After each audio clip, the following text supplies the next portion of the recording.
Good evening, boys and girls, ladies and gentlemen around the world. It is once again time for the WADcast. I am one of your hosts, Josh, joined as always by the ever-present and effervescent Brandon. Brandon. What's up, Brandon? Brandon tonight. Not much, buddy. How you doing? Now, you know, I'm doing this thing called life. Oh, yeah. Well, I played that game. I just stopped playing it. I get frustrated. Yeah, Very it seems stressful. like every time I try, you just can't do the things that you want to do. Oh, you're talking about like actual life, not like the board game life. You know, 6 of one, half dozen the other. It's all the same. Oh, I got you. Oh, it's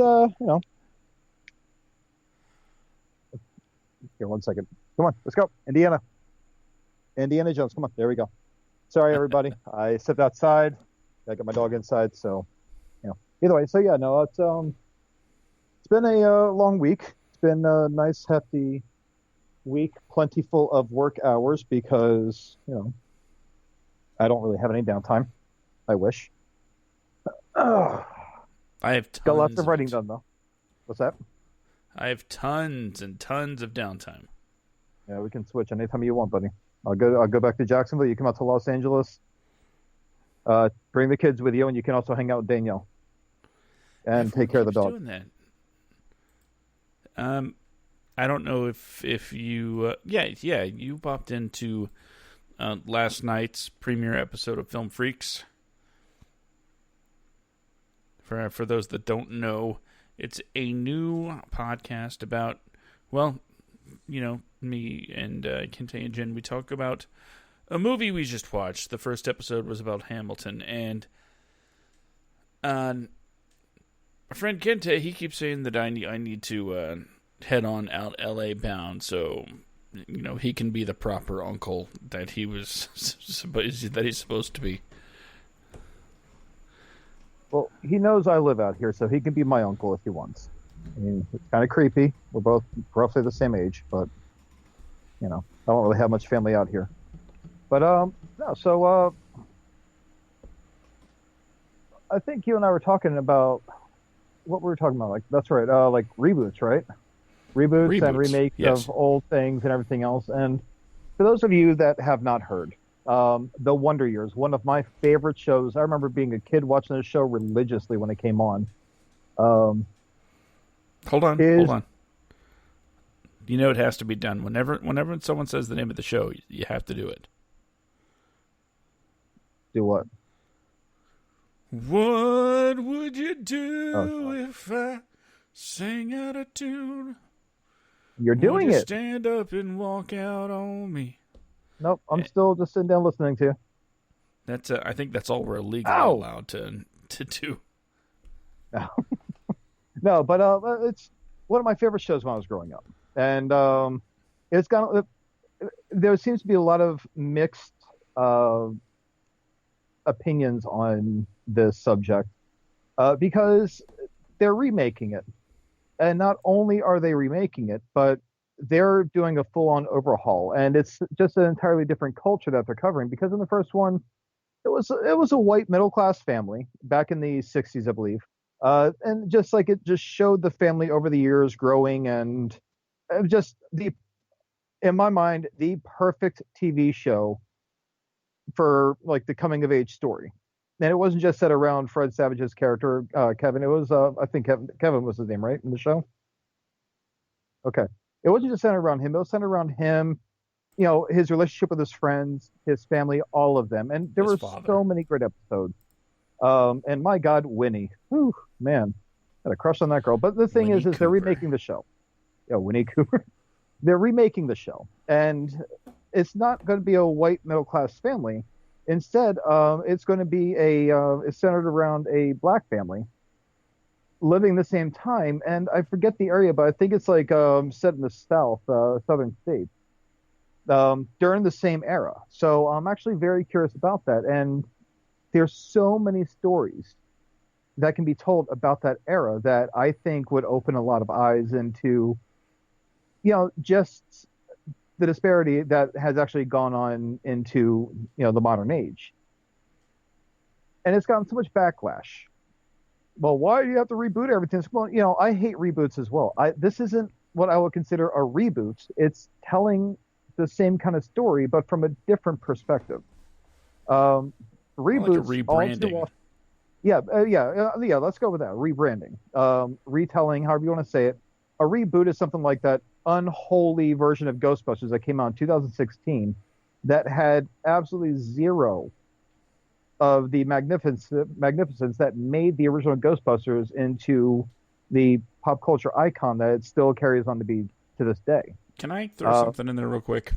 Yeah, go for it. What's up? It may seem unrelated, but it's not. I recently watched Bridesmaids for the first time. Okay. And I kind of understand what you were saying about the Ghostbusters reboot. It was really interesting to see that, both movies basically came from the same guy, right? Yeah. And when I first saw the Ghostbusters remake or reboot, I was like, okay, this is fine. It's nowhere near as good as the original. And it's not necessarily a story that needed to be told, but for what it was fine, right? And you kind of contested me on that because you're a fanboy. And I mean that in the most lovingly way possible. You love Ghostbusters. I get that. Now I'll actually contest that point in a second because I have a very valid reason, but go ahead, please. I watched. Well, I'm not familiar with the man's work, really. But then I watched Bridesmaids, and I was blown away. I was like, wait, this is the same guy? He's not just, someone that would. Well, I can't say that. He knows how to put together, excuse me, a story with, I guess in these instances, an all female, led cast, and tell a story. The difference is Bridesmaids had a story to tell, and that made it exceptional because it was interesting, it was unique, and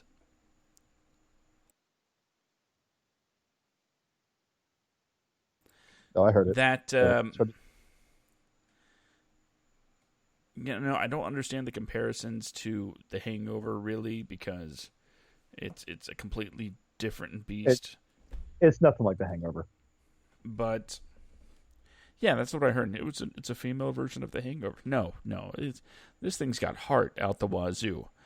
But then, weirdly enough, it made me think lesser of the Ghostbusters remake because it lacked everything that Bridesmaids had.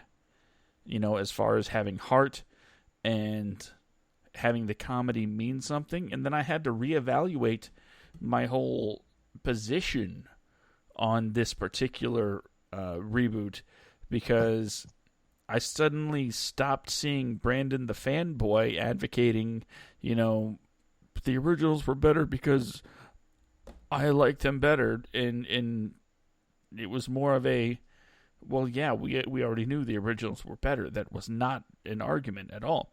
But seeing that he does have the ability to make something really good versus what came out in 2016, made me think, wait, Brandon was absolutely right all along about this. And no, I didn't really think that you were, one of those fanboys that's like, it's not what I want, so I don't like it. I get far it. from it. See, here's the deal. And the fact that even though it was a punishment, you still watched it. speaks for your ability to give something a chance. But I just wanted to say that, yeah, I get it. The 2016 Ghostbusters reboot had, I'll still say it, a couple of, bright, shining standouts, and it had probably nothing to do with the actual way it had nothing to do with Ghostbusters at all. So, congrats, Brandon. I've seen your light. I've seen your way of thinking. Well, you see, here's here's my big complaint with something like Ghostbusters. Okay, you have a movie written and directed by a guy who's actually he put out movies before that I actually kind of liked. I don't really care for Melissa McCarthy. I really don't.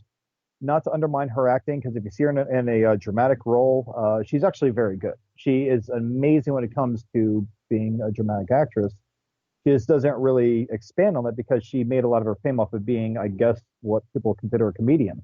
But you see her in Bridesmaids. Bridesmaids, I enjoyed Bridesmaids.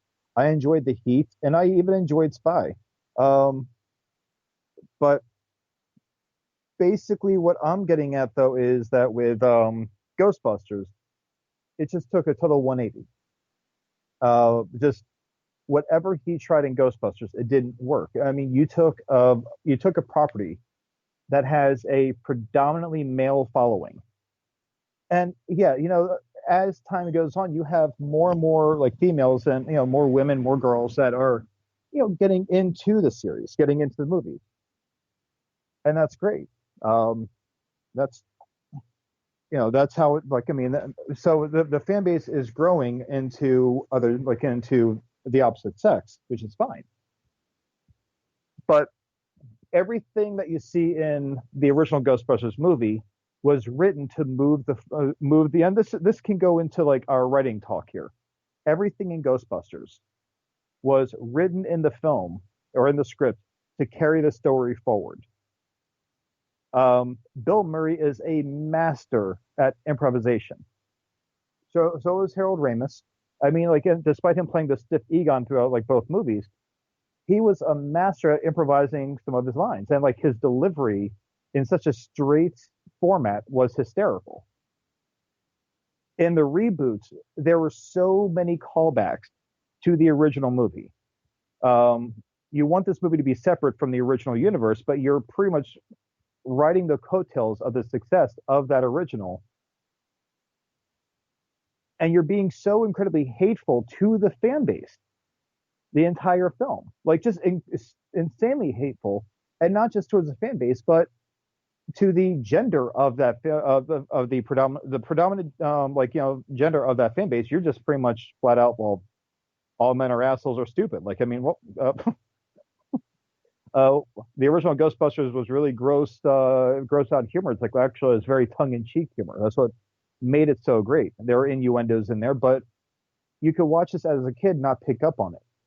The very opening joke with Melissa McCarthy and Kate McKinnon, when oh God, what is her name from God, whatever the actress's name was, when she leans in to look at something, it's a queef joke.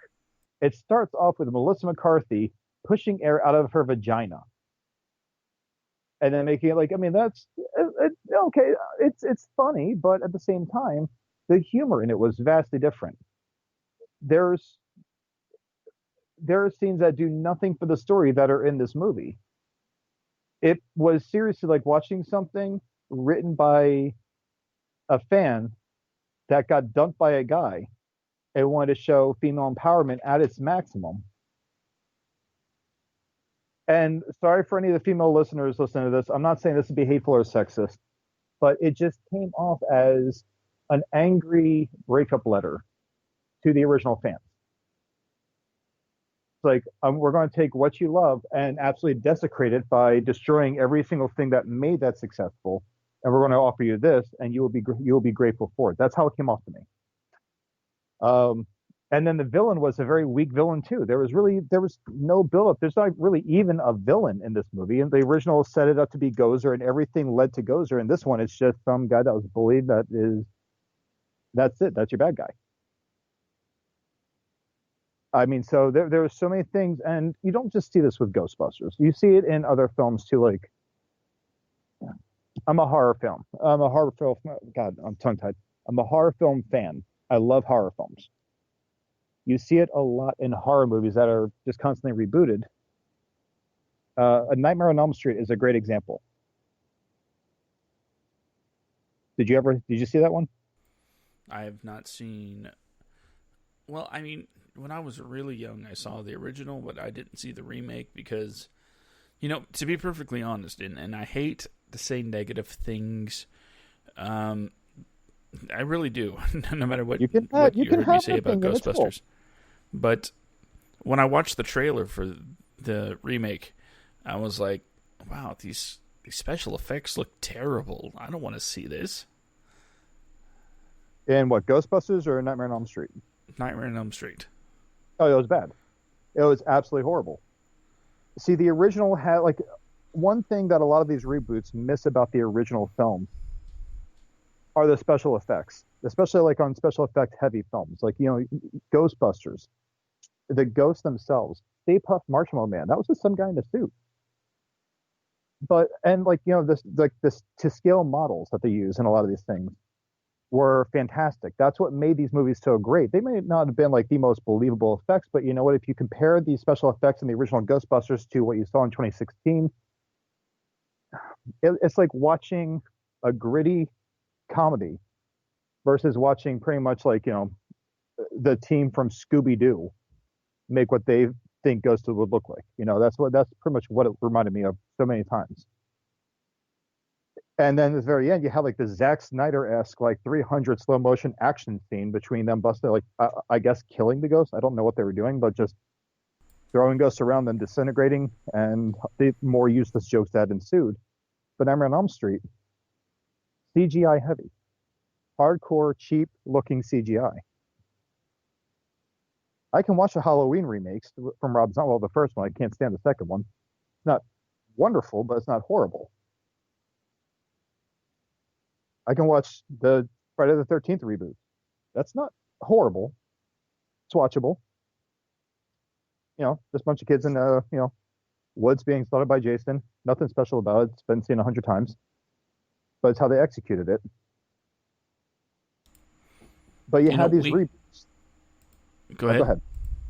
Oh, I was just going to say, you have these reboots that just desecrate the original source material. And then get, like, you hear the director saying, it's like, well, no, I think I made a great film. Like, well, I'm sorry, the fan base begs to differ. Tommy Wiseau thought he made a great film when he made The Room. He did. Yeah. Just, that's not the film that he, I will say this about Tommy Wiseau. He is more talented than, Louis Boll is. Louis Boll, whatever his name. The guy that made House on the video game movies that he keeps like throwing out, like Blood Rain and Alone in the Dark Evil? And House of Corpses, or no, Resident Evil was Paul W.S. Thompson. Yeah. Anderson. I knew it was very House of Corpses, I think it is, or whatever that like shoot 'em up video game is that he made a movie off of. But Tommy Wiseau is more talented than him. But either way, my point is, reboots, in my mind, they don't work. But the one of yours, people are thinking like this is like a reboot of the show. It's not a reboot. It's a re-envisionment, but it's not talking about the original characters. It's talking about a different culture. I don't know if they're going to name the characters the same thing, in which case, yes, I guess it would be considered a reboot. But I can't imagine, they're going to keep anything except the title. Maybe the theme. I mean, it's like Warner Brothers. They're making a TV show based off of the police in Gotham City, and I'm thinking, didn't they already make that? Yeah, I was thinking that earlier. I was like, what was Gotham? Yeah, that's what I thought. Like, I mean, yeah, it covered more than just the cops, but you kind of have to. I mean, are they going to occasionally run into Batman? Because that'd be awesome. But this is like pre-Batman. Then we have Gotham. Now, there are instances where reboots and remakes do come out really good. Oh no, absolutely. Uh, the first one that springs to my mind is Scarface. Oh no, absolutely. I think that was actually was that the first remake or was that the second? Because I think there was a one prior to. I Yeah, think it was like an original movie. I think that was the third go, and suddenly That's people what, are yeah, getting all like bent out of shape out of. They're gonna remake Scarface. Like, no, well, it's already been fucking no, man. Like, Parma, there we go. There's one. it's like this is the fourth go around with that title. So, yeah, I'm okay with it. Yeah, I mean, you have like there are certain ones that see. It's when you go back to things like Footloose with Kevin Bacon back in the '80s. That's a good movie. It was a really good movie. Then you had the one that came out, I think, in 2011 or 2012, somewhere around there, and it explored more into what happened that made the Reverend want to ban dancing in the town. You don't need that. It's explained in the first movie. Like, it is explained as to what happened to that town that made dancing illegal or not illegal. Is it illegal? Was it illegal to dance in the town, or Yeah, was it just okay? You already hear what happened in the original movie with, you know, why dancing is illegal. But the reboot has to, and a lot of these reboots, to see this, they have to explain things even more. The only thing I think that was done right was like like going back to reboots, like the horror films. Rob Zombie's Halloween. It's got a particular fan base, and I will admit I'm one of them. But it covers more of Michael Myers' like descent into his psychosis. And then like when it actually happens, you realize like Michael Myers is not trying to kill his sister. He's trying to be with her because that was the only family member, then his mother, that he actually really cared about. Friday the 13th. It seriously goes to part one, part two, and part three of the original movie in the very beginning because it starts off with the mom being decapitated. Then it shows Jason in his burlap sack mask, and to the point where he discovers a hockey mask after his face mask is ripped by the guy that he kills in the barn house, or in the garage, whatever the hell it was. So I mean, there are movies that actually touch on the histories of the ones that they're remaking in decent ways. And actually, like a lot of Friday the 13th, and even with Halloween, damn near all of its practical effects, which is what made it so great. Um, but yeah, but you have these TV shows now that are coming out, and it's just like kind of even the entertainment industry in television is just kind of recycling ideas because a lot of these shows that they're coming out with now aren't really gaining the captive audience that they're hoping for. So they're just going back and they're revisiting older ideas, much to the chagrin of the film industry. And I'm curious as how it's going to work out because I mean, honestly, Wonder Years it's something that I'm very fond of. You know, it's a very prolific show, and its fan base alone is already attacking it. And I can understand why because there's a lot of attachment to it, just like mine with Ghostbusters. But again, I'm not like one of those toxic fanboys like the Star Wars crowd. yeah, It's just yeah. it's you know I have my reasons, and but Wonder Years, as much as I love that show, I'm curious as to what it's going to be like. So I think it's absolutely epically amazing to take the brand of the Wonder Years and revive it with a different family, because especially if it's a family of a different race. Because, Yeah. as we mentioned before, the life experiences between those two families will be drastically different. There's absolutely no reason to remake the Wonder Years about, suburban white family, because they did it, and they did it very well. Yeah. I So, would feel more disrespected if they were to go back and be like, oh, well, we're going to do this again with the same exact thing we did before. Enjoy it and shut the hell up and watch the show. yeah, I would be irritated to no end if it was the same. In a situation like this, it absolutely has to be different. Otherwise, you're just retelling the same story. No, we're getting, with a new Wonder Years, we're getting a completely different story from a completely different perspective in one of the most controversial and divisive eras, apart from this one, in U.S. history. And the Civil War. What's that? And the Civil War. Yeah, I'm just messing with you. No, I get what you're saying, and I agree. And that's exactly it. Like, and I think like this is something that needs to be talked about. It's an elephant in the room that needs to be addressed, because a lot of people who are so afraid of quote unquote erasing history seem to forget history. Yeah. Never knew it to begin with. If we're being perfectly honest here.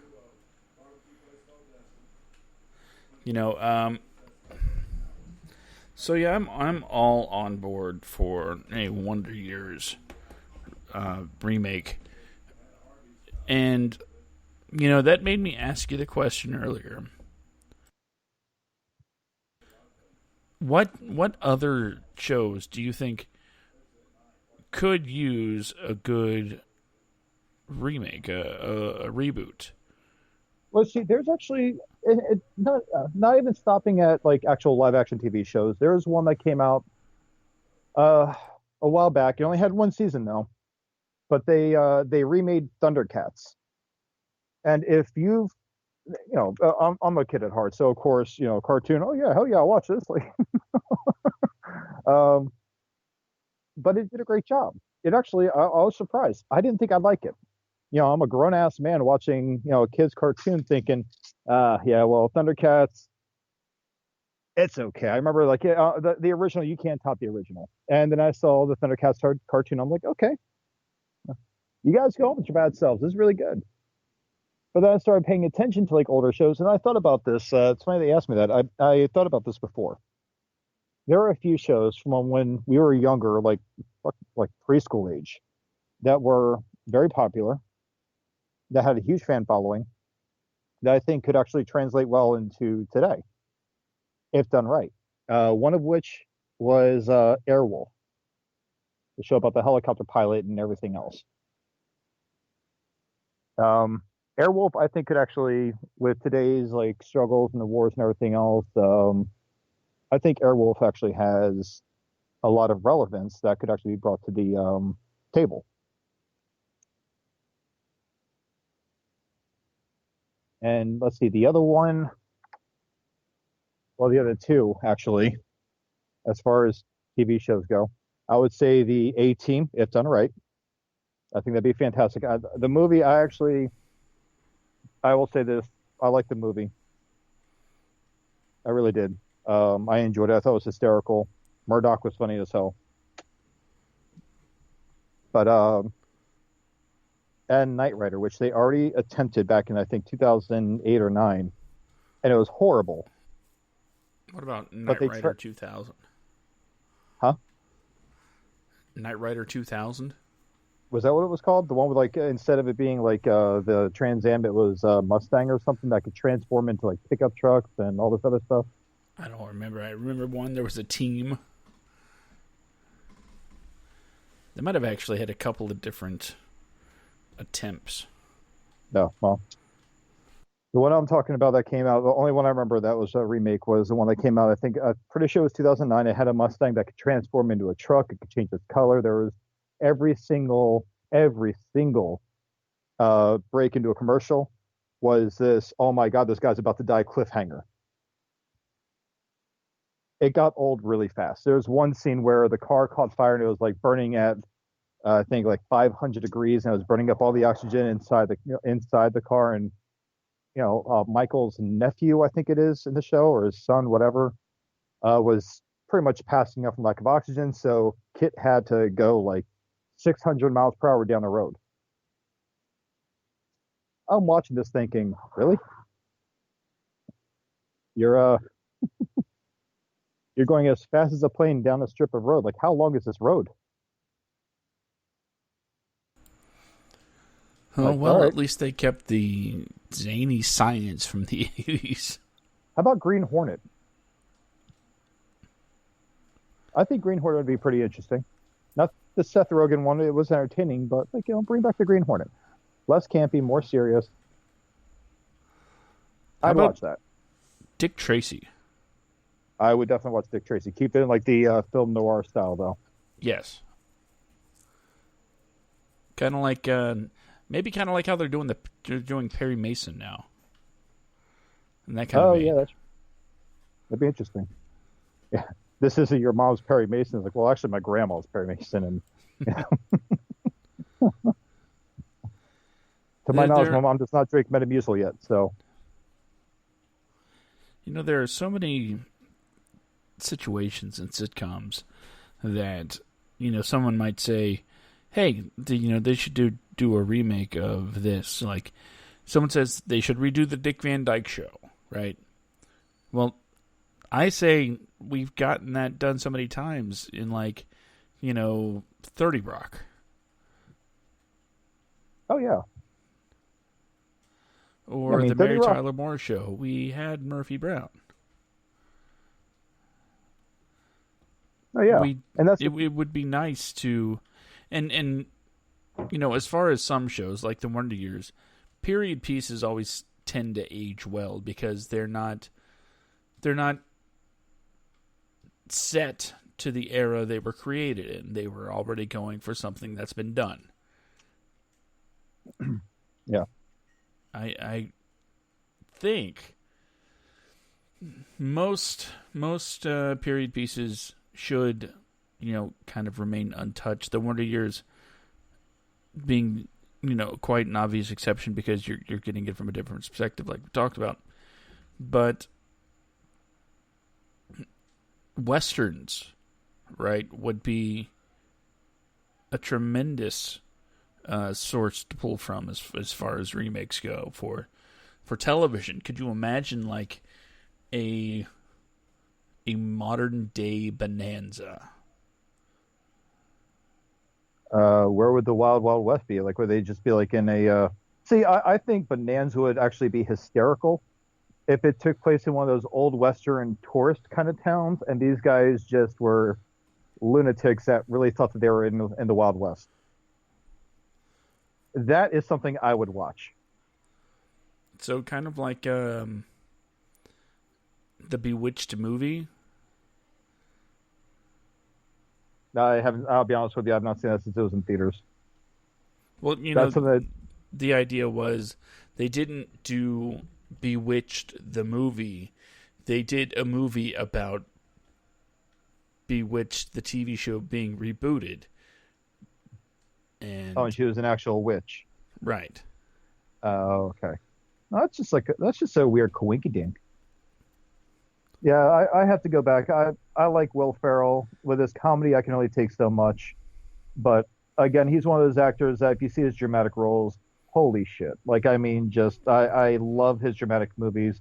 His comedies are funny. It's just they seem to be very, I don't know, derivative in humor to me. It's just a lot of repetition and copying of like, oh, this worked in this movie, so let's do the same thing in this movie. Except for Sherlock Holmes, that movie was absolutely horrible. I fell asleep 3 times, and I was so happy when we left. Um, I mean, I could always go back and give Bewitched another shot. I mean, that's I think I have it on DVD. Maybe, I'm not too sure, but I'd be more than happy to watch it. I say give So, Eurovision a shot first. well, so okay, so let's go ahead and go over the big topic in the room here: reboots versus remakes versus originals.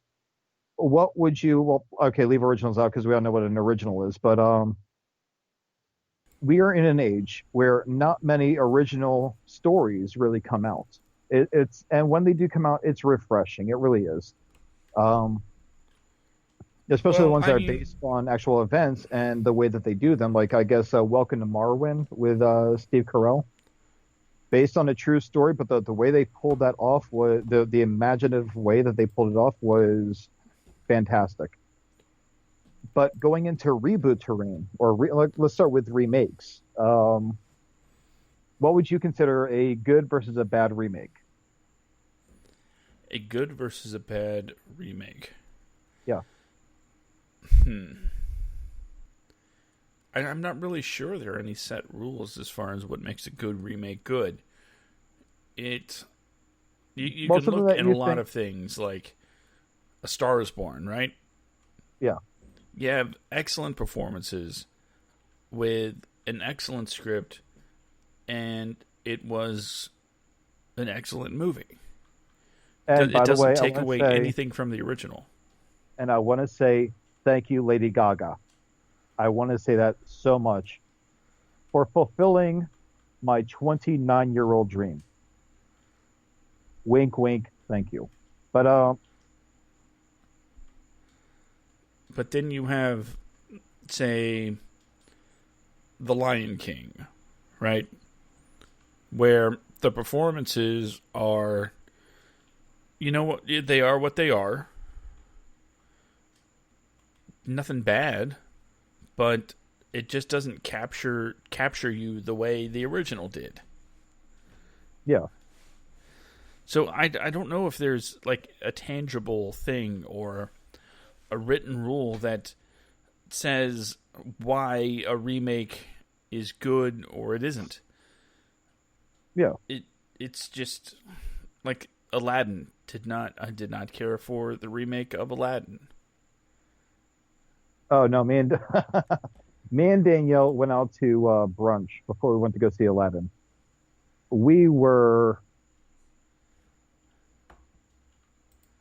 absolutely. I mean, well, we weren't blitzed. Um, we were pretty buzzed when we made it into Aladdin, and even buzzed, we were just. Here's the thing: the songs, the girl who played Jasmine, the guy who played Aladdin, they were on point. Even the guy who played Jafar, he wasn't bad. I liked what they did with that. My problem was the genie, and I like Will Smith. I just don't think he was right for it.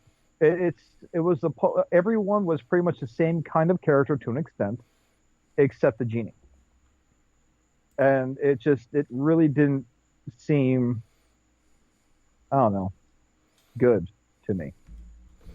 Let me see As if far I as the can. Lion King, oh, go ahead. Let me see if I can make something out of this here. Okay, there are some movies that are remade that stick very close to the source material, and Yeah. they do a good job because the source material was so good to begin with, and you could get almost anybody to do it, and it's going to be good because you're working with a solid foundation. Okay. Now let's talk about Aladdin. Aladdin, maybe the remake showed the weaknesses in the story, or maybe it just showed the exceptionalism of, the ability of Robin Williams to kind of do what he does on the fly. Yeah. Maybe we're onto something there with a remake can be good if the thing you're building off of, if the foundation of it is good. Okay. but a remake can't um, hide the weaknesses in a poor story. Yeah. Well, see, let me give you one of my favorite remakes ever. One of my all-time favorite remakes. Actually, two of them. First one, Little Shop of Horrors. Okay. And the thing is it's such a far cry from the original.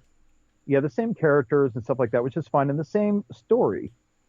But the original, sure is, and what cracks me up with the original is that it markets itself like now. If you find the DVD or if you see it online somewhere, it'll say Jack Nicholson in Little Shop of Horrors. He's barely in the movie, but it's one of his earliest films. But they try to capitalize off of his fame for a really shit film. Versus the one that came out in the 80s with Rick Moranis, it was just a masterpiece in my mind. Because I mean, first off, the music. Second, Audrey 2 was just a pure badass in that one. Um, but then another favorite remake of mine is The Fly. Because the original was good, and at the original, I don't know if you've ever seen the original version of it, but at the very end, they both end on very solemn notes. The one from I think it was 1958 or 1959, somewhere around there. Um, the original protagonist swaps his it.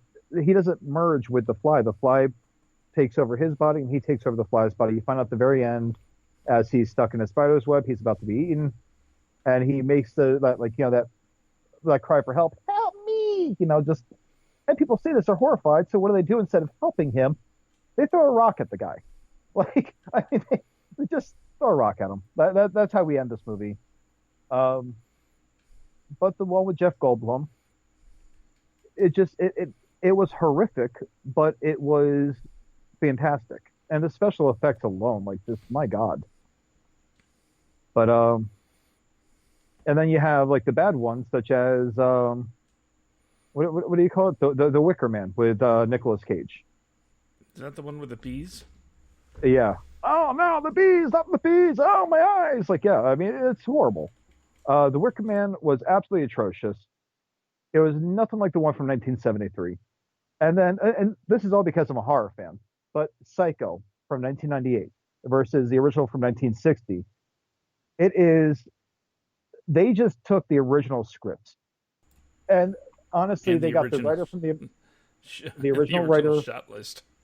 the original shot list, the original writer, and everything.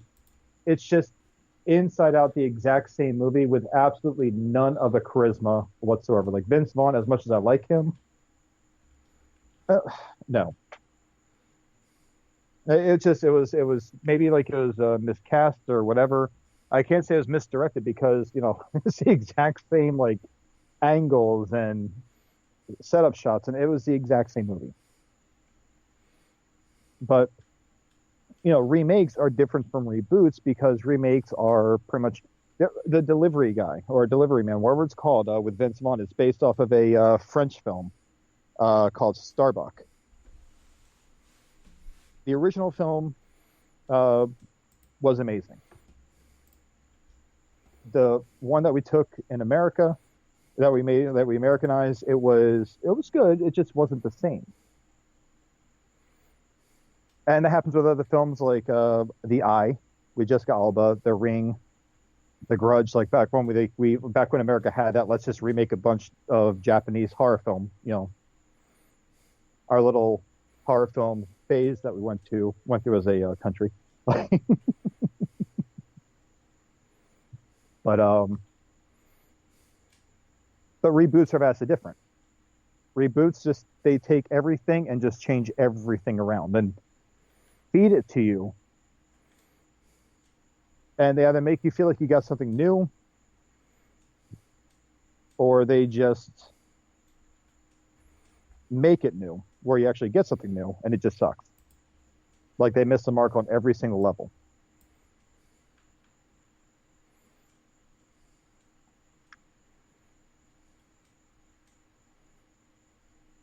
Shit, I think Texas Chainsaw Massacre has been rebooted 2 or 3 times, I think, right now. Yeah. Yeah. Okay. Not remakes. Then what are you looking for when it comes to reboots? Nothing. Reboots, I don't think. Honestly, here's my deal. I respect films so much. I respect these original stories. Even if I don't like them, I respect them. Um, they shouldn't be redone. And if they're going to be redone, just be gentle with it if you have to do it. Pay as much respect to the original people that fought through blood, sweat, and tears to make something from nothing. Respect it. Don't be like, oh, well, this one we can do better now. Like that's a very out of the gate to me. That is immediate defeat. Oh, we're going to do this, but let's make it for today. Make it better and better. Oh, I'm about to piss off a bunch of Star Wars fanboys here. Um, I like the last 3 films that we got. I can watch these movies and just be thankful in the fact that, I got to go see not just 3, but 6 brand new Star Wars films in my lifetime in theaters. The prequel trilogy was very divisive. I understand why. Darth Maul was a total badass. He deserved more. And Rian Johnson may have made a boo-boo with making The Last Jedi the way he did. But if you watch the original, right? Was it The Force Awakens? If you watch that, it is almost play by play the original, A New Hope. There's so many similarities in that it's just astonishing. Death Star, Death Planet, or the world-eating engine, or whatever the hell, I forget what it's called.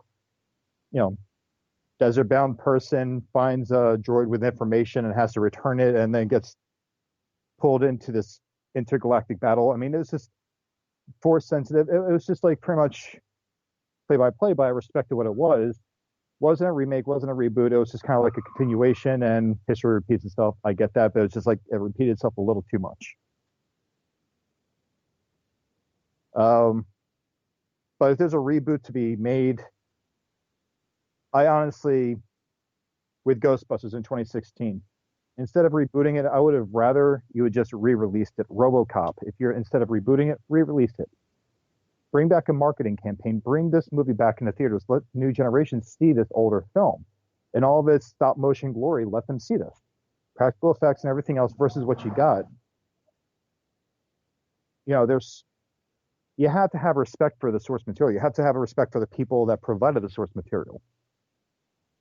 And you don't see that very often. Honestly, I think going back to Texas Chainsaw Massacre, you could see that they had respect for it because it wasn't a bad movie. It wasn't great, but it wasn't bad. Scared the shit out of my girlfriend at the time. I mean, so that there was that. I mean, it freaked me out a few times too. But we do these remakes of Japanese films, and then we reboot them. There's a new Grudge movie coming out now. I'm sorry, no, I'm sorry. It already came out, rather. It was a reboot of a remake.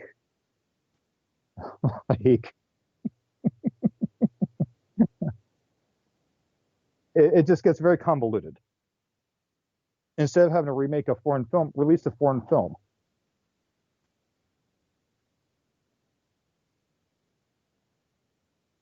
We released Parasite in the United States. It did great. But if we did that, Norman Lear would not have a career. Oh, neither would Jason Blum.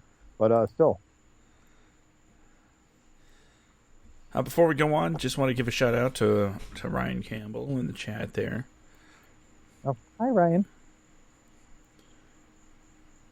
But I mean, these are my issues. I mean, it's and Ryan will understand when I say this, the camera work as well in a lot of these reboots. Even decades later, with the advancements that we've made in technology and cinematography kind of stuff, it's seriously inferior to its original. Again, go back to Psycho. Yeah, it's a 22-year-old movie now, but still. Look at the movie that came out almost 30 years before that one. Just missed every single mark. Even with it being a shot by shot, word for word remake, it still managed to just completely make itself almost forgettable. Well, it was an imitation, you know. Imitation. What, Yeah, for disappointment? yeah, it was an imitation. Psycho was an Oh, image. imitation. I thought you said invitation. Like they invited you. Like, okay. No, no, no, no. It was. No, you have. I mean, someone can create a picture perfect replica of the Mona Lisa, right?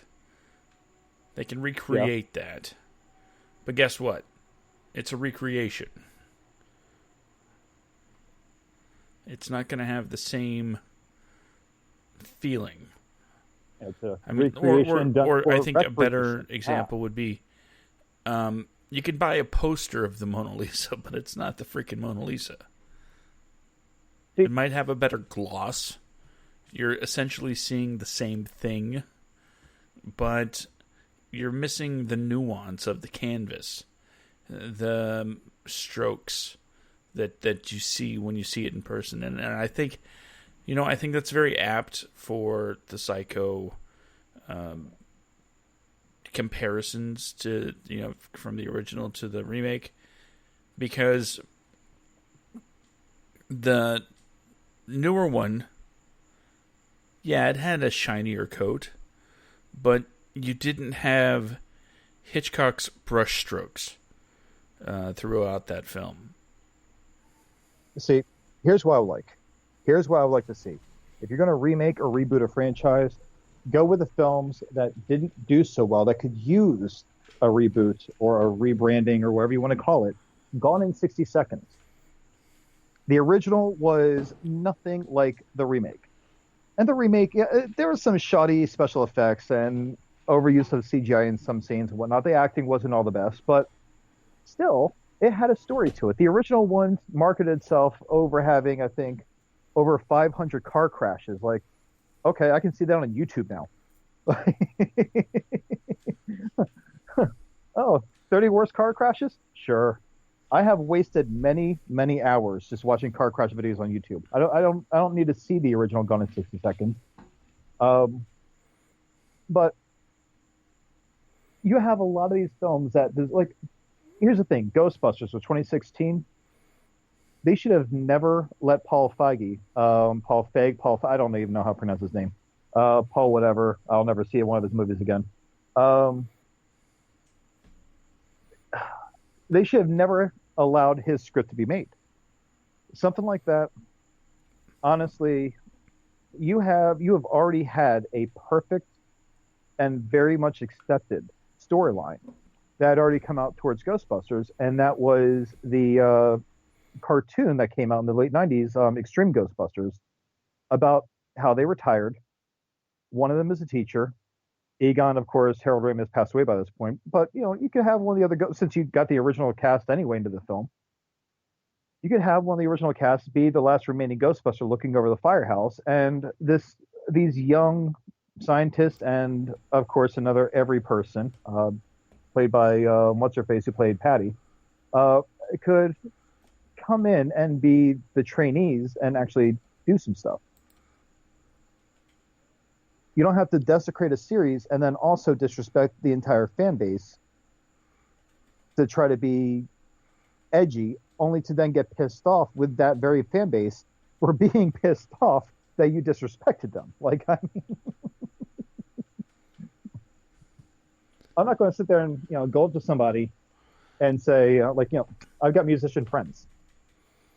I'm not going to go to one of my female friends who wrote a song about a breakup, about a guy, and then remake her song and change all the words around and start calling women in the song like all kinds of derogatory names, or talking about how they're money hungry and all that stuff. That would be disrespectful towards her and to her fans and followers that she has. Kind of like a Yeah, big no-no. yeah. Um, But yeah, I mean, my long-winded answer to your whole thing, what would I consider like what would be good for a reboot? Nothing. Don't reboot shit. Respect the original shit. Well, that You know, gives it's me like Back two to the Future. thoughts. Go ahead. One, there are what appear to be like generational adaptions that come along. A Star Was Born has been remade 4 times. Yeah. Scarface is about to be remade for the 4th time. We've mentioned Yep. both those movies, at length at this point.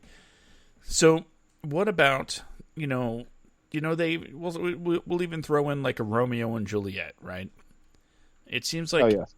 every generation or so, somebody comes along and says, "Hey, it's time to retell this story." What do you think about things like that? Tread carefully. The thing is no matter what you do, and they've remade other movies, Yours, Mine, and Ours, Cheap Red by the Dozen, The Parent Trap, and the one with Lindsay Lohan actually got a lot of praise, even from the original fan base.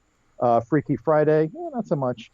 But a lot of these, I think you should go to the older films that are not as heavy with the fan base, that weren't like a significant part of pop culture. Now, if there are things that were to come out like, well, I was about to say it was Back to the Future. A few years ago, there's this big thing where they're talking about how they're going to remake Back to the Future.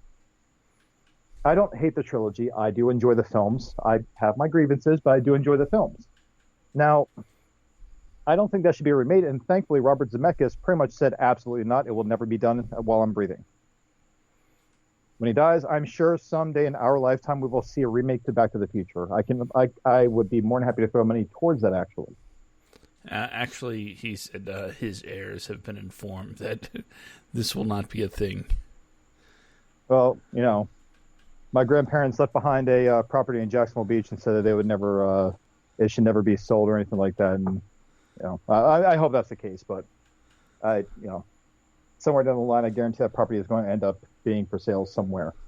But people say things. Let's hope not. I hope it doesn't get touched. Gremlins. I'm curious as to what that would be like, but I think if they were to remake Gremlins, they need to be respectful towards what made Gremlins so great, the practical effects, and they still hold up. So the stop motion, not so much, but that was like product of its time. Yeah, I think the story still holds up as far as Gremlins goes. But the knee-jerk reaction to a new Gremlins movie would be, hey, let's market the hell out of Gizmo and make this a kids movie. Well, see, the thing is with Stranger Things, it brought back a lot of pop culture from the 80s. That pop culture that was around at the time that the story takes place. Like Ghostbusters, you had the kids all dressed up as Ghostbusters in the first season, stuff like that. There's a lot of things, and sometimes there's a movie that comes along that draws attention towards pop culture. Without a Paddle from, I think, 2002, 2003 with Seth Green, Matthew Lillard, and Dax Shepard. They're walking around with an Indiana Jones compass. Yeah, they had since they were little kids to try to find DB, what's his face's treasure. That drew attention towards Indiana Jones. But then they started talking about remaking Indiana Jones, and of course, the internet's the internet. You see a lot of bullshit on there. They were talking about, we're going to remake Indiana Jones and have Chris Pratt as Indiana Jones. I'm like, well, if they're going to remake it, I would actually be okay with Chris Pratt. Not exactly my favorite actor in the world, but he's not my least favorite by far. He's, I think he fit okay. But there's so many stories yet to be told that instead of just remaking films, just try to go to independent writers, go to people that are struggling to make something of themselves. Look for the writers writing about personal aspects of their lives, whether it's comedy or whatever. Judd Apatow has some of the best comedy because, things like This Is 40 and what do you call it? Knocked Up were both very, very good films, and they were very much based off of his own experiences between being a first-time father and also hitting that 40-year-old mark. These are movies that you can actually watch, and they're original. Another Steve Carell movie that's not based on any reality, but Seeking a Friend for the End of the World. Oh, I love that movie. It's an amazing film, and it's an original film. It's absolutely wonderful. Like, I mean, me and my buddy Marcus went to go see it in the theater. We came out like with tears in our eyes. We're like, calling each other derogatory names and saying that we had dust in each other's eyes. So, but what's another one that I was thinking of? There was, oh God, what was the name of it? I just saw it, but I don't know. It's really hard to find like the good. Oh, that's right, Reign Over Me. Oh yeah, yeah. That movie hit me personally because I know firsthand what it's like to deal with grief of losing a significant other. I watched that movie and I was just like, I mean, it hit a nerve, but it was such a beautifully done film. It's about a guy with PTSD, and it shows how dangerous it is for it to be left unchecked. Lashing out at people and everything else, I get that. I could connect with that film, and other people, like in support groups I was in at the time, who referred me to this film, were talking about how great it was. Collateral Beauty with Will Smith. Not a phenomenal film, but it's not a bad movie either. There's so many ideas yet to be tapped into that the constant barrage of remakes and reboots and everything else is just showing that Hollywood itself is running out of ideas. And this is why I try to stick as close as I can to the independent industry, because you find the best things, like Relish. We had talked about that before. I love Relish. I have no idea what kids today go through. And I don't know how true to form that is to today's society, but I would assume that it's based very closely off of quite a few pressing issues that I'm just not familiar with. I watched a couple of interesting movies this week. Yeah, like what? Swiss Army Man. Oh my God. Daniel Radcliffe playing a corpse the entire time, parting the other guy to safety from the middle of the ocean. Talk about original. Yep. Oh, okay. Yeah, there's another Daniel Radcliffe one that I watched, Guns Akimo. Yeah, I'm not familiar with that one. Oh my God, dude. It's on Amazon Prime. You need to watch it. What's it called? It's called Guns Akimo. It's about a Daniel Radcliffe plays a he works as like a coder for a phone app, like a phone game. He has his own apartment. He does pretty well for himself, but in his free time, he goes home, he drinks, and he just trolls people online in comment section. He just rages against them. So there's this online person versus person game where people, like usually dangerous convicts, released convicts, mental institution escapees, stuff like that, they fight each other to the death. The person that wins is offered pure freedom by having their entire history wiped clean. Daniel Radcliffe's character talks shit in one of these chat rooms. Schism is the name of it. He goes into this Schism chat room, and he's watching the video, and he's calling these people sick, and he then gets into an altercation with the guy that leads the thing. They break into his apartment, and they pretty much attach, like surgically attach guns, like by putting bolts through his hand and through his fingers. They attach guns to both of his hands. They give him 24 hours to kill this other girl that I forget her name. Samara Weaving, I think her name is. She was in The Babysitter. I don't know No. you've never seen The Babysitter? No. You have two films to watch this week, buddy. Uh, Okay.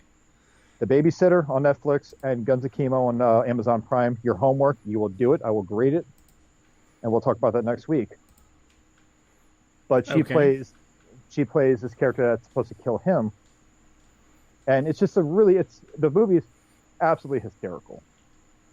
I don't think I stopped laughing almost the entire time. It's just such random humor, really dark humor. Um, it's very similar to oh god, what's the humor in it is very similar to Shoot 'em Up, I guess. Okay. It's just much more believable. No one's shooting a carrot out of a gun in this one, but original movies. The other one I watched was I Don't Feel at Home in This World Anymore. Never heard of it. It's uh, it's interesting. Woman gets robbed, and she well the it starts off with her observing people being just terrible at being people. Yeah. Whether it's being rude or obnoxious. She's just tired of people being awful. So Okay. when someone breaks into her house, She goes on a killing spree. no, that's She goes Rambo, or what's the female equation? Like, what's the female version of Rambo? Rambet. She goes Rambet on people. she tracks down the person that broke into her house. And by the way, Okay. the one with the premise you're talking about, I believe it's God Bless America, Is there a actually like a Bobcat Rambo movie? Goldthwait film. No. And they just start killing everyone that's a jerk. No. Oh, okay. Well, no. See, I Yep. will have to check that. I'll have to check that movie out. You've seen Well, Stretch, right? yeah. Okay. Well, coming away from remakes and reboots, there was one more thing that you and I had talked about this week. Okay. There was one more thing that you and I had talked about, and this actually falls in line also with writing, but also comes into play with, I guess, studio interference versus ratings and stuff like that. Um, we had talked yesterday, or the day before, about TV shows when they should end, like the perfect ending for a show, depending on like what the actual storyline is, right? Mm. And I brought up Lucifer. And for those of you that have never seen Lucifer, massive spoiler alerts. I don't care. You're listening to me, so I'm going to talk about it. Should have, it's been on Netflix for a while, so it's your own fault. But Lucifer. First off, it does get extremely redundant throughout the first and second season because you have this detective who works closely with Lucifer, um, and he constantly tells her that he's the devil, and he does supernatural things in front of her, and there's things that happen around her and around him in while she's in his company that she doesn't understand. And the entire time, no matter how many times he tells her he's the devil, she doesn't believe him. So then when she finds out that he is in fact the devil in season 3, or I think season 3 or 4, well, whichever season it like stopped on, she's shocked. Oh my God, you're the devil. Well, no shit. He told you that for the last like 3 years now. Like, and she's supposed to be like this really good detective. So if you can make it past that, the show's not bad. But the last season ended with the two of them are in love with each other. And this character who's already tormented ends up having to leave Earth. Like in the series, he's stuck on Earth. Like he took a permanent vacation from hell. He's exhausted of it. He doesn't want to do it anymore. So he's just living up his life on Earth. Demons start filtering out of hell, and the only way to keep them in check is by returning to hell and returning to his throne. So the very last episode that came out before it pretty much got canceled, in my mind, was the perfect wrap up for the show. It was written beautifully. They kiss, they say they love each other, but he has to leave. He returns to hell. She's crying, and he's sitting on his throne in hell, overlooking everyone's torments. It's a very dark ending to a show. But if people are saying like it's such a sad ending, but they forget that show Dinosaurs from the 90s, like that ended with them all dying. Like, oh, we can have this is not a happy ending. Go back and watch Dinosaurs and come back and bitch some more. Like, but it was a perfect ending. It's like saying you wanted a happy ending for Breaking Bad. Guess what? You didn't get one. He died. Surrounded by the very stuff that ruined his life. It was great. I imagine Better Call Saul will probably end with his meeting with Walter White.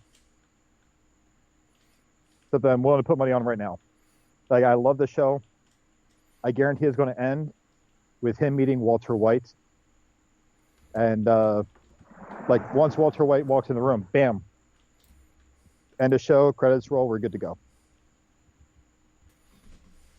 But, Scrubs ended perfectly before they came out with season 9, which they try to rebrand as whatever they try to rebrand it with.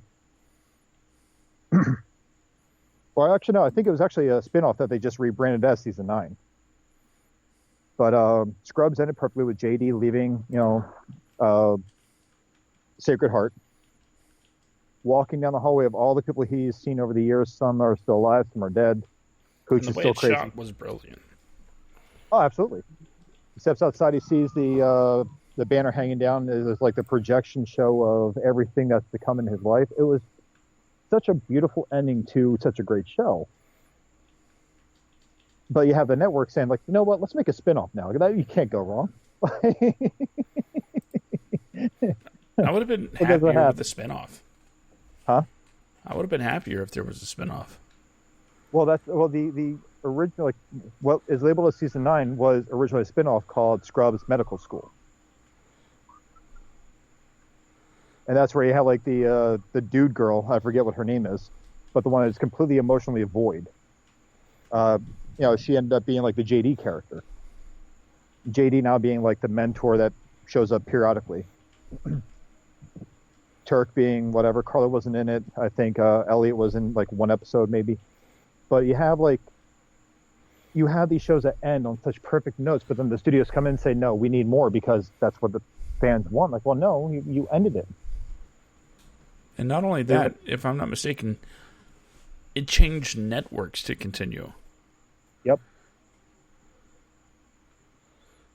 And but that's the thing. It wasn't needed. It was an unnecessary continuation. And Lucifer, like, yeah, sure, okay, I'll check out the new one. Like, I'm curious as to what they're going to do with Lucifer.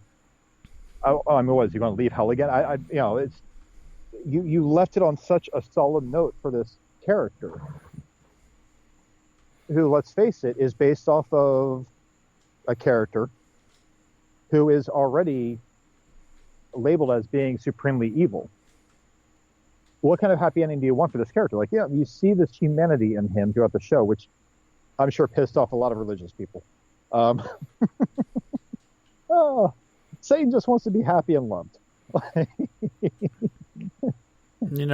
There's an interesting little tidbit. It's going to, again, seem unrelated at first, but bear with me. Okay. I watch the CW superhero shows. Yes, I know. I love The Flash. I love, to a lesser extent, Arrow. DC's Legends of Tomorrow and Supergirl. Those have been the core 4 over the last several years. Black Lightning, not so much. But they tried once they announced, Crisis and the big crossover, and then they said Black Lightning is going to be a part of that. I was like, okay, so I should brush up on my Black Lightning. By the way, amazing show. Very, very different than, everything else they do. Yeah. And the thing is, Crisis took crossovers to an entirely new plane of existence.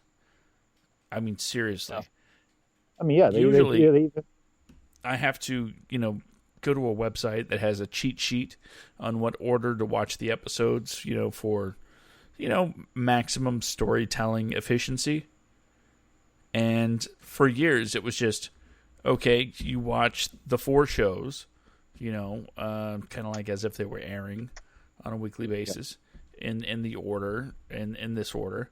And then it'll have like Black Lightning, off to the side, like, don't worry about this. It's just watch it whenever you want it. There's no crossover. But like I said, Black Lightning was added to the crossover, so it got pulled into the mix as far as being interspliced with the with the stuff with the other shows for the crossover. And then Batwoman, by the way, not available on Netflix, only available on HBO Max. As far as where to stream. No, I didn't watch that. I just watched the one episode with the Crisis, but that's on there. So that brings the show count to 6. But, and this is where it gets crazy. Then they start bringing in things like Superman from the 50s, The Flash from the 80s, everything that has ever been like DC. Seeing Brandon Routh playing, the Atom and Superman. That kind of threw me off a little bit. That was... It was so cool. It made me wonder why they ever, took away the mantle from him in the first place, because, he was awesome in Superman Returns. It's just the story itself was kind of... It was bland. Yeah. Well, I mean, the things they could have done with Superman Returns was, at the time, they could have done anything, and they just kind of gave you, like, this, okay, well, Lex Luthor, real estate, like, fortunes, like, the stuff he could have done in that movie. And what they gave you is like, Superman. Like, the most badass scene was the whole shoving Superman into the ocean, Superman being healed, and lifting an entire island out of the ocean that was covered in kryptonite and throwing it into the atmosphere or into space, which I find to be very irresponsible, because what if that thing comes crashing back to Earth one day? Well, I'm pretty sure it cleared orbit. I'm just saying. But going back to the crossover, there was another show listed on the crossovers that took me completely by surprise. I expected the superhero stuff. But at the very end, it said Lucifer. Oh, yeah. The whole part with Constantine showing up and trying to get into hell. Yeah. It's like, wait, what? Lucifer's tied into all of this? Well, yeah. I mean, Lucifer is based off of a DC series. I had no idea. Character. Oh, yeah. Yeah. Like, the whole concept of Lucifer and everything else. I don't know if it's an actual comic book series, but it's based off of a storyline, I believe, from Constantine, where he actually decided to leave hell and live on Earth. Excuse me. And I'm wondering if the story you're mentioning, because that's what the entire season of Legends of Tomorrow was about, the fact that people were getting out of hell and had to recapture them. Strangely enough, what do they call them? They called them reboots? Something like that. They had to recapture they had to get the people that were escaping hell. I'm pretty sure they called them reboots, since they were getting a second chance. No, yeah, I don't know. So, I mean, basically with those, I mean, I do appreciate the fact that they brought back, like, even like the 90s version of The Flash. Like, I remember that shit being badass. I remember watching that when I was a little kid, like, oh yeah, man. Like, so they brought him back, like, oh, well, shit, dude, great. But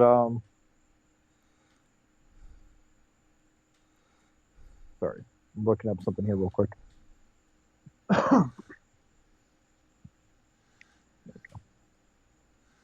All right, so yeah, but I mean, it's my whole point being is like there's so many ways, like with the Green Arrow, I believe. Now, I don't really watch these shows, The Flash I got into, but it was just every episode is I've got to run faster, I've got to run faster, I've got to run faster. Should have ran faster. Like I get it. The Flash's power is running fast. The way they tackle flashpoints, it was missing Batman. That would have been awesome, but I get why they did it the way they did it. Um, but it's just like one of those things where I watched because I saw you posting stuff about the crisis thing and everything else. So I was like, okay, well, I've got to figure out which order to watch these things in now. So I had to jump from like, one series to another series to another series to another series. And the way that they wrote out the Green Arrow's death, like, okay, well, it's a way to end a show. And I saw like the daughter pick up the mantle. I'm like, are they going to continue with the Green Arrow now with the daughter, or where? Like, I I kind mean, of the wish they daughter's in would. the daughter's in the future. Everything else takes place in the future, I believe, from here on out. I'm not too sure. I'm very confused by it. But No, no, or everything's was that, still present day. or was that? Well, I mean, the daughter. It really? She looks like she's the same age as the guy who played the Green Arrow. Well, the show Arrow is done. It's over. Oh yeah, But as far as Flash, Supergirl, Black Lightning, and I guess the upcoming Lois and Clark show, yeah, it's all present day. But everything takes place on one Earth now, so no more multiverse. okay. So they're all done with like crossing over Supergirl, the Flash, and all that stuff. They'll be able to do it more frequently now if they want to. Well, I think my most memorable thing I've seen in any of those shows was Jay and Silent Bob. Yeah, But he I don't know. But directs like, no, a few of these shows sometimes. but it's like my thing is like that's my whole like the point I was getting to is that they have ways that they write off shows, so they write the ends of characters, and it's amazing. And they continue with new series, and you just kind of think like, well, it feels cheap. Like it feels absolutely cheap. Like Sons of Anarchy ended with Jack Teller riding into a semi truck. It was like and everything that happened. I mean, it was loosely based on Hamlet, so you knew he was going to die. You knew it was going to end somehow in a very tragic way, as all of Shakespeare's plays tend to do. So you knew it was going to end somehow. That was going to be tragic. Um, and Kurt Sutter actually had a vision as to how many seasons he wanted to go. Just like with Vince Gallahan, I think his name is the guy that wrote and the showrunner for Breaking Bad and Better Call Gilligan. Saul. Gillian, that's what it is. So Vince Gillian, he knew where he wanted to go with Breaking Bad, and he did it, and he executed it wonderfully. I don't know if Mayans MC is still on. I don't know if that's still going, but that was actually a decent spinoff from what I saw, and it makes sense to make a spinoff because it's set in the same universe, and they actually bring up Jack Teller's death, I think once or twice. Um, I don't remember. I've only seen one episode. I don't know if the Sons of Anarchy, any of the characters actually make an appearance in the show since it takes place in the same town, um, or in the same area of California, rather. But you have these shows that end and are written to end in such a beautiful way that a continuation series set apart from the original show can be a great thing to do. Like I said, they're doing it with they did it with Mayans MC. They're doing it with excuse me. Oh wow, that was weird. They're doing it with Better Call Saul. They tried and failed with Scrubs, and then they just passed it off to season 9. But you can make something after something's written beautifully and still have a really good show if you use the right kind of formula. Um, but yeah, it's like this a lot of times when the studios come in, the ratings were too good, so they want more of the same thing. Scrubs. So then you have other things like that should have gone on because they were actually really good shows, like Firefly, which got canceled, and then thankfully Joss Whedon came back and gave us Serendip. Wait, what Serenity. was it? Serenity. Serenity. Yeah, I almost said serendipity. I said Serenity, and my daughter's Oh. like, yeah.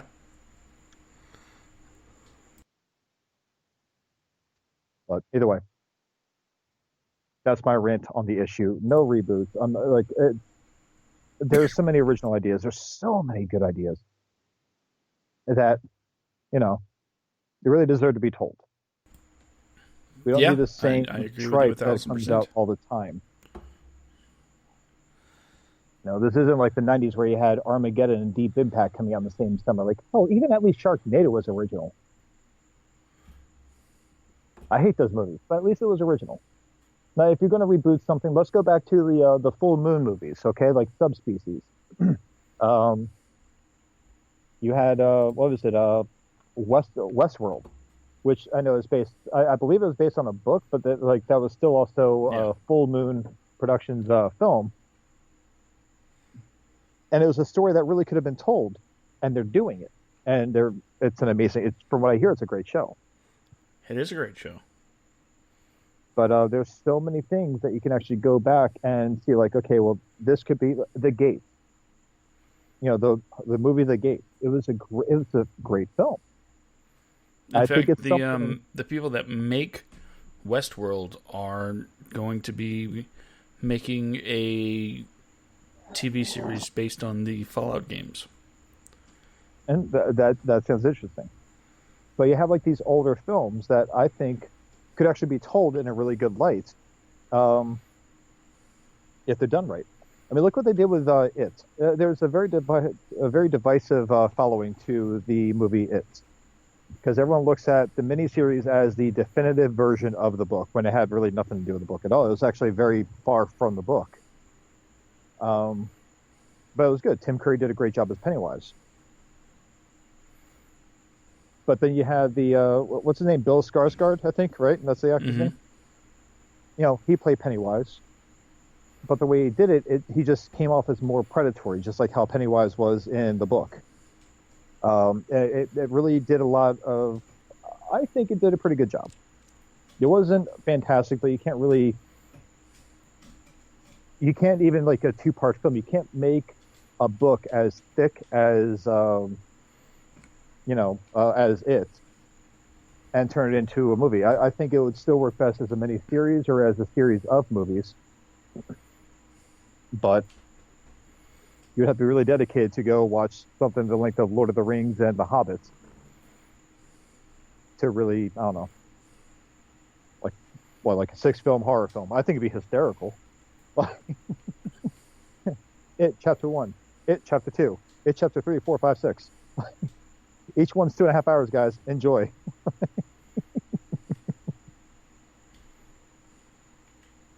Here's a sex scene with a bunch of kids having sex with the redhead girl. Like, really? They actually put this in the film? I mean, there's like The Stand, The Langoliers. I'd be all for Cujo being remade. I know they The kinda did Stand it is coming. Oh, they're making a Stand movie? I don't remember if it's a movie or a series. It needs to be a series. There's no way they can actually do any justice with a Stand by just like throwing like 2 back-to-back films. They a lot of those older movies they did that. Like, I mean, with it was a series, but with like the Langoliers, it was a part 1 and part 2, like the 2 VHS. Then if you get it on DVD, you have to flip the DVD. The Stand is going to be a miniseries that will come to CBS All Access. Okay, well, I'm curious. James Marsden, Amber Heard, Alexander Skarsgård. Oh, Amber Heard, she's still around? Oh, awesome. I thought her career was dead. Don't tell me Whoopi Goldberg's playing Mother Abigail. Don't you mess with Whoopi. And that is correct. Whoopi Goldberg is playing Mother Abigail. You leave Whoopi the hell alone. Wait. I gotta find this. Because this is a teeny weeny bit of insanity. So what? I'm looking for a very specific person and what role they are playing. Yeah, it says they're in the cast.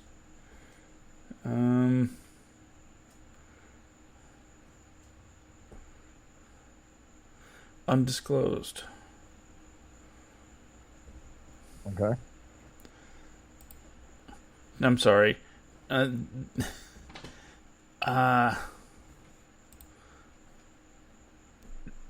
Marilyn Manson is going to be in the cast.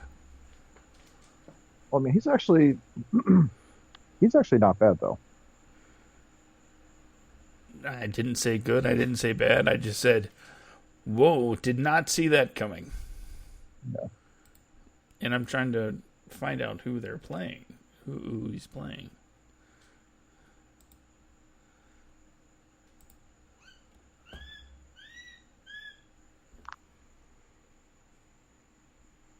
And I can't find it. I can't find it anywhere.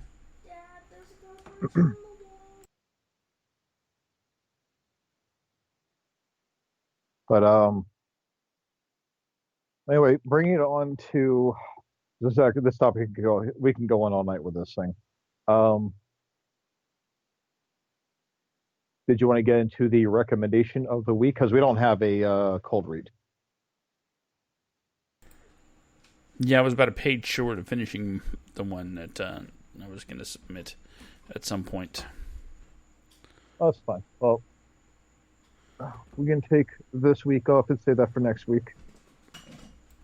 But okay. Go ahead with your recommendation of the week.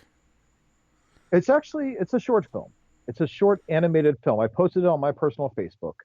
But it's called La Loria, I believe. Let me double check this. It really is such a great film. It's an animated, it's labeled as a horror film. La Noria, that's what it is. It's labeled as a horror film, and it's not. It's actually just it's sad. It's really sad. It starts off kind of creepy, but it's definitely worth the watch. It's about a little kid. You can see he's kind of like struggling with the grief of his I believe his father's death. But it's just an all around. It's a beautifully shot film. Well, yeah, shot. It's a beautifully animated film. There's no dialogue in it. There's none of it in it. But it is something I think I watched a few times.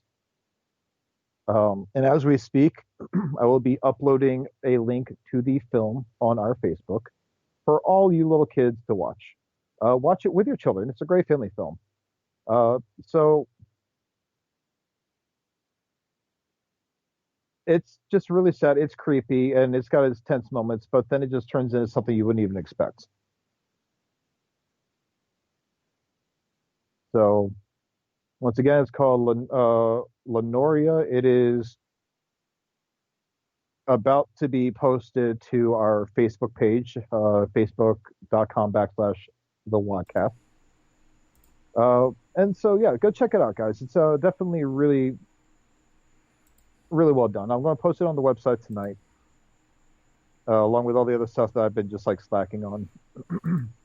So, yeah. Go check it out. Go to the YouTube. Support the guy that support the group that made it. It's all around just probably one of my favorite short films I've seen in a long time. And give that title one more time. It is called Lenoria. LA_NORIA. And what was my homework? I don't remember.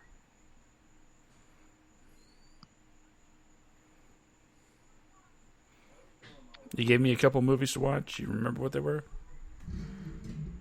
Do I remember what they were? Yeah, it's Guns Akimo. excuse me, Mm-hmm. on Amazon Prime, Yeah. and The Babysitter with the same actress in Guns Akimo, but The Babysitter on Netflix. Okay. I guess it's that So time. it is that 95 time. minutes into the show. I didn't think we'd last that long tonight. So, but yeah, so that's it. But either Why way, don't so you yeah, go ahead and give everybody the Instagram and Facebook? well, everybody, you can go check us out on Facebook. Over at facebook.com/the WADcast, or you can go to Instagram, which is instagram.com/the WADcast, or at the WADcast. Also, if you have any questions, concerns, you can email us at thewadcastofficial@gmail.com. I'm still working on the actual, Brandon or Josh at thewadcast.com. But so yeah, you can reach us in those different formats. If you want to follow us on other platforms, just go to our website, thewadcast.com. Go to the very bottom of the page. It has links to all of our social medias between Instagram, Facebook, Twitter, whatever else. And just go follow us through there. Just click the links, hit follow, and give us some love. Some consensual love. And if you like the sound of my voice in particular, you can always listen to any of the other shows that I do, part of the Semicore Studios Network, Saturday nights at 10 p.m. Eastern, 7 p.m. Pacific. It's the Backstage Slam, where we talk about professional wrestling. Tomorrow night, it is going to be the 200th episode. That's right, the 200th episode of the Backstage Slam. Every Monday night at 10 p.m., 7 p.m. Pacific. It is the Netflix, where I talk about everything that's coming to Netflix over the next week. And, give some recommendations there. Let you take full advantage of that subscription that you're paying for on a monthly basis. And I'm guessing it's going to be Thursdays or maybe after the WADcast on Fridays. There is Film Freak. Links to be dished out later. But it's where, me and some people watch a movie and then we talk about it. It's completely original format in podcasting. But of course, there's always the WADcast, which is every Friday here at 10 p.m. Eastern, 7 p.m. Pacific. And it's the show about writers, actors, directors, and every role in between on a set. We hope that you enjoyed your time here with us. For more information, head to SemicoreStudios.com or SemicorePods.com. Listen to any of the fine Semicore Studios podcasts. And if you are a downloader, don't forget to rate, review, subscribe so the algorithm can kick us to the top of the list. Well, every week I usually say something inspiring, so I'm going to say this. The only thing standing in the way between you and your dreams is you. So get over yourself. Stop Clear being your lazy. own hurdle and get to making your art.